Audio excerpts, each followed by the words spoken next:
ఎవరైనా సరే శ్రీరామ శరణం అంటే నేను వాళ్ళని వచ్చి రక్షిస్తానని రాముడు అంటాడు.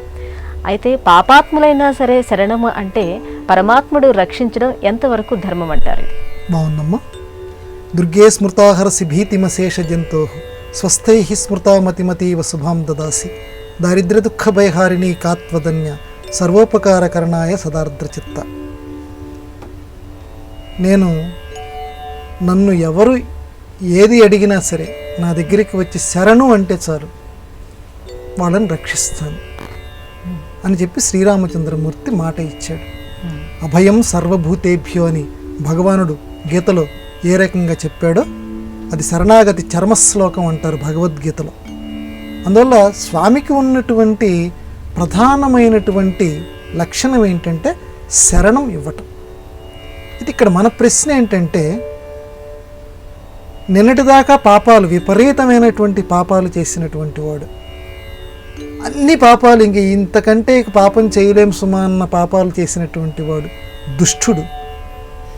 ఇక చిట్ట చివరి దశలో స్వామివారి దగ్గరికి వెళ్ళి, స్వామి నేను నీకు శరణం అయ్యాను, నీకు శరణు కోరుతున్నాను, నన్ను రక్షించు అంటే అతనికి నేను కాపాడుతున్నాను, నీకు శరణిస్తున్నాను అని స్వామివారు చెప్తే అది భావ్యమా?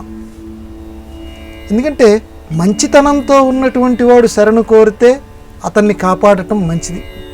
కానీ దుష్టుడు కూడా వచ్చి శరణు కోరితే వాడిని కాపాడారు అనుకోండి, ఇప్పుడు ఆ దుష్టుడి వల్ల బాధపడినటువంటి వాళ్ళు చాలామంది ఉంటారు లోకంలో. వాళ్ళు కూడా అరేరే ఈయనకి స్వామి శరణు ఇచ్చాడేమిటి అని అనిపిస్తుంది కదా. ఇది ఎంతవరకు సబబు?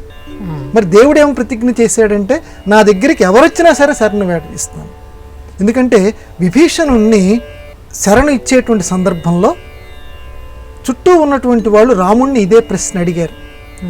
స్వామి, విభీషణుడు ఆ రావణుడి దగ్గర నుంచి వచ్చినటువంటి వాడు, రావణాసురుడికి స్వయాన తమ్ముడు, అటువంటి వాడిని మన పక్షంలో చేర్చుకోవటం, శరణు ఇవ్వటం ఇది ధర్మమా అని అంటే అప్పుడు రాముడు చెప్పాడు ఈ ప్రశ్నకి జవాబుగా, విభీషణుడే కాదు ఇప్పుడు రావణాసురుడు వచ్చినా సరే నా భార్యను ఎత్తుకొని పోయినటువంటి వాడు వచ్చి రామా నీకు నేను శరణు కోరుతున్నాను అంటే వాడికి కూడా నేను శరణం ఇస్తాను అన్నాడు.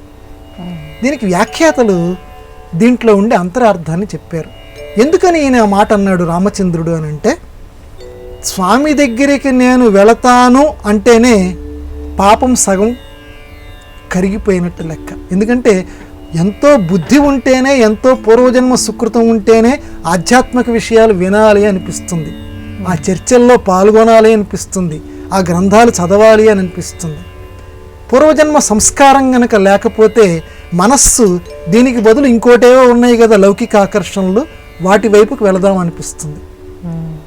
కాబట్టి మన మనస్సు అటువైపు కాకుండా ఇటువైపుకే వస్తుంది అంటే మన పూర్వజన్మ సుకృతం ఉంది. స్వామివారి దగ్గరికి వెళ్తున్నామంటే ఈ జన్మలో మనం తెలుసో తెలియకో చేసినటువంటి పాపాలు కరగటం మొదలు పెడతాయి. కాబట్టి మనకు పాపాలు కరుగుతున్నాయి అంటానికి దృశ్యం, దానికి నిదర్శనం ఇదిగో స్వామివారి పాదాలని శరణు వేడటం.